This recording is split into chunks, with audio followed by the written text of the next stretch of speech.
3. Information fueled. Opinion driven. This is Nashville's Morning News with Dan Mandis. And so, my fellow Americans, We talk news. 5:06, Nashville's Morning News on Super Talk, 897 WTN. Good morning to you, friends. Hope you are doing well and happy Friday. And I got to tell you, there is a lot of people that are happy across the country as Donald Trump signs that executive order to dismantle the Department of Education. We still do have a long way to go, but it was a big day yesterday as the president signing that executive order to dismantle the Department of Education. A lot of people incredibly happy about this. He was surrounded, by the way, I don't know if you saw this, but he was surrounded by a bunch of little kids. Did you see this? I loved this. He was surrounded by a bunch of little kids, and they all had their own little executive order. And they all signed theirs, too. And they all signed it, and they held it up just like Donald Trump did. But we're going to be returning education very simply back to the states where it belongs. And this is a very popular thing to do, but much more importantly, it's a common sense thing to do, and it's going to work. Absolutely, it's going to work. I saw one poll where it is like 73% of the American people are not happy with the quality of education in America. One of the things that I like that Donald Trump did, by the way, was in dismantling the Department of Education, was he did have this message to teachers. I want to just make one little personal statement. Teachers, to me, are among the most important people in this country, and we're going to take care of our teachers. And I don't care if they're in the union or not in the union. That doesn't matter. But we're going to take care of our teachers, and I believe the states will take actually better care of them than they are taken care of right now. They'll work all sorts of systems and even merit systems. Those great teachers are going to be maybe a little bit better rewarded, or maybe that's the way it should be, but the states are going to make that decision. But we're going to love and cherish our teachers along with our children, and they're going to work with the parents, and they're going to work with everybody else, and it's going to be an amazing thing to watch, and it's really going to be something special. And so there you go, Donald Trump talking about how his personal message to the teachers: I support you. And I like how he said, listen, whether you're in the union, whether you're not in the union, whatever, he supports the teachers. And I do too. I think conservatives, I think we get a bad rap as being anti-teacher. And I've been accused of being anti-teacher because I'm anti-teachers union. But I do understand that the teachers across America, certainly here in Tennessee, especially in places like Nashville and like Memphis, they're doing God's work. And this is incredibly challenging work. And everybody knows that. And certainly Donald Trump knows that. So I did like the message to the teachers. By the way, this all has to go to Congress. And of course, lawsuits are going to be filed.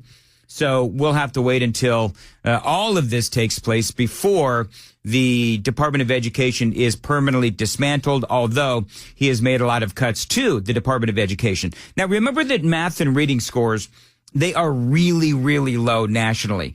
Last year, only 39% of fourth graders and 28% of eighth graders scored at or above proficiency. And many not even meeting the basic levels. Now, again, that was in math. Reading isn't much better. So you look at these scores and they're just terrible. And Trump understands that. You understand that. I understand that. And certainly those teachers that Trump was talking about, they certainly understand this as well. I can tell you from dealing with the governors and others in the state, they want it so badly. They want to take their children back and really teach their children individually. Probably the cost will be half, and the education will be maybe many, many times better. So, by the way, speaking of governors, our own Governor Bill Lee posted this yesterday. President at Real Donald Trump is right. It is time to end the Department of Education and hand states the reins, our governor says. Tennessee has proven that when states lead, students succeed. We can once again make an American education the gold standard across the globe. Now, we all know that here in the state of Tennessee, we passed the Governor's Education Freedom Act, of course, controversial. But in the end, I do believe, not perfect, but I believe that it was the right thing to do. We have in the past several years, and you folks know this, we've seen some good gains. We are above the national average for fourth graders in math. And again, this is for fourth graders because we're talking about the national report card earlier. In math, the national average for fourth graders was at 39% at or above proficient. Here in Tennessee, we're at 42% and rising, by the way. In reading, the average at or above proficiency level nationally was only 30%. Here in Tennessee, we're at 32% and again, rising. Eighth graders, by the way, saw similar percentages above the national average. Still, those scores aren't great. I mean, when you look at the scores across the country, they're just terrible. And what have we gotten for our money? I keep saying this. We have invested trillions and trillions of dollars into the Department of Education over the years.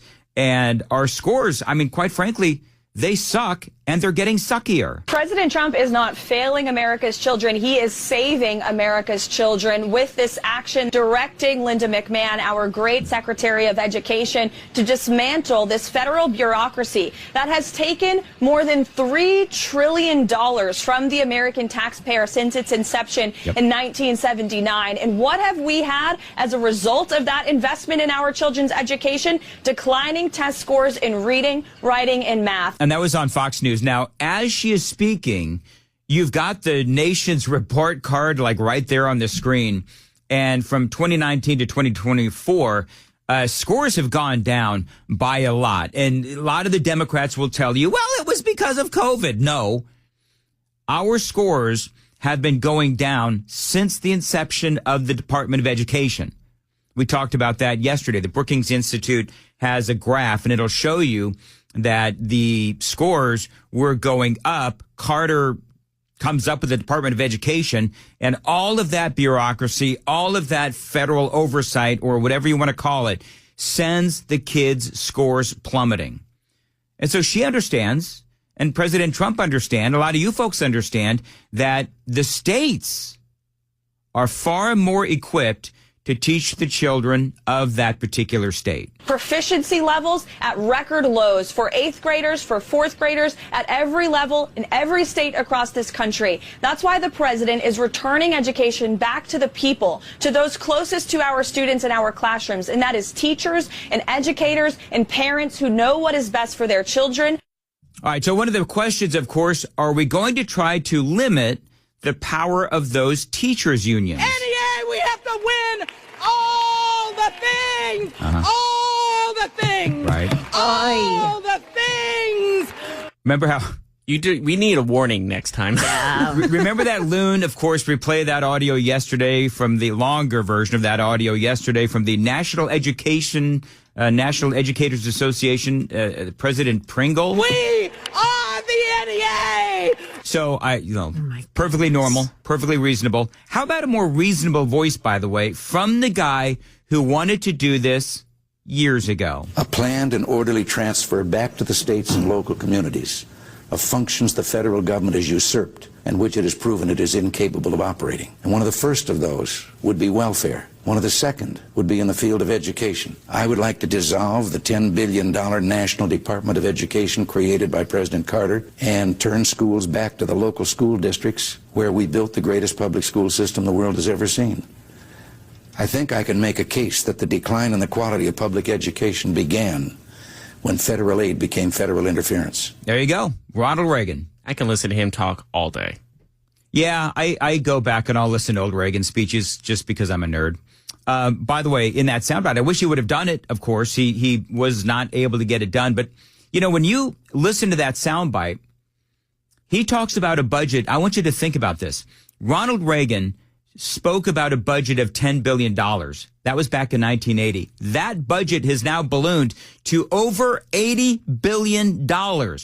And the results have been disastrous. The numbers have gone down.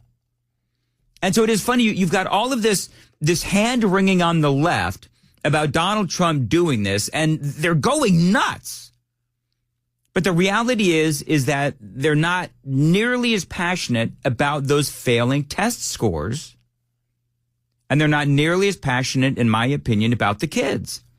only that Donald Trump is taking away the power of the federal government. I mean, this is, to me, just like the situation with USAID, right? Where you have all of these government bureaucrats and they're just screaming up and down, oh my God, you're taking more power away from the government. Oh my goodness, you're trying to make the government smaller. This is unconstitutional, blah, blah, blah. They didn't have anything to say about the absolutely ridiculous spending. Now, John Rose was here in studio yesterday, and he had a great interview with Matt Murphy regarding what he will do if he becomes governor. He announced that he is running for governor. Of course, that was yesterday. And so Matt did ask him about the state of our state's education. I'm going to play that audio for you straight ahead. By the way, Scott Cepicky is the state representative from Tennessee's 64th district. He is also, of course, heavily involved in our state's education. He will join me at 7:35 on Nashville's Morning News. 5:17 on Nashville's Morning News. And your weather for today, going to be nice, a high of 62, mostly sunny. On Saturday, sunny and 68. On Sunday, it looks a little dicey. We've got Joan, storms, wind, some hail possible. The low possibility, Stefano DiPietro calling it a 1 out of 5 chance that we could see some severe weather out of this. Okay. So, but we are going to deal with this in the news all morning long. Okay, very good. But yeah, you have to be aware of Sunday evening. All right, very good. High of 70, by the way, on Sunday. Appreciate you listening to Nashville's Morning News on WTN. All right, so what did John Rose have to say about our education here in the state of Tennessee? Matt asked Rose, by the way, the interview is podcast 997WTN.com. Great interview with John Rose. Matt asked him about his opinion on Governor Lee's Education Freedom Act. I am a supporter of choice, and I think that's at the core of what the governor is trying to get to, is that we want parents to be able to have a choice. If their public school or their local schools are failing them, we want them to have some options. And so I think that's laudable. But I think everyone that looks at this will tell you this. We've got to make public education work in Tennessee. Regardless of what happens with respect to school choice, we're still going to have a lot of kids that are going to public schools. Most of the counties in Tennessee, the vast majority of them, don't even have a private school option. Yep. So one of the things that everybody, of course, points out, I'm sure Scott Cepicky will talk about, our improving test scores over the last couple of years and how we're actually doing a lot better than the national average, which is what I just said a few moments ago. And he wants to build upon that success. We are making real progress. And here's the really interesting thing. If over the next 8 years, we get one additional student in each classroom to reach attainment levels each year for 8 years, if we just did that, so it's not an insurmountable goal, we'd be in the top 10, top 5 in every measure of public education nationally. So think about that. That's within our reach. All right, so John Rose, and by the way, coming up right before Joan's newscast, I'm trying to decide if this was did he take a little slap at Governor Lee? I'm going to play an audio. I'm going to ask your opinion on this, Joan and KGB. It sounded like he took just a little bit of a slap against Governor Lee. A love tap, you would say? No, I don't. Sure, no, because love tap would mean that it was, it was nice. This was more of just a little knock against Governor Lee from John Rose. But I haven't decided on whether or not it is a knock against Governor Lee yet or not. I'm going to ask your opinion, KGB and also Joan, coming up on Super Talk 99.7 WTN. That's going to come, by the way,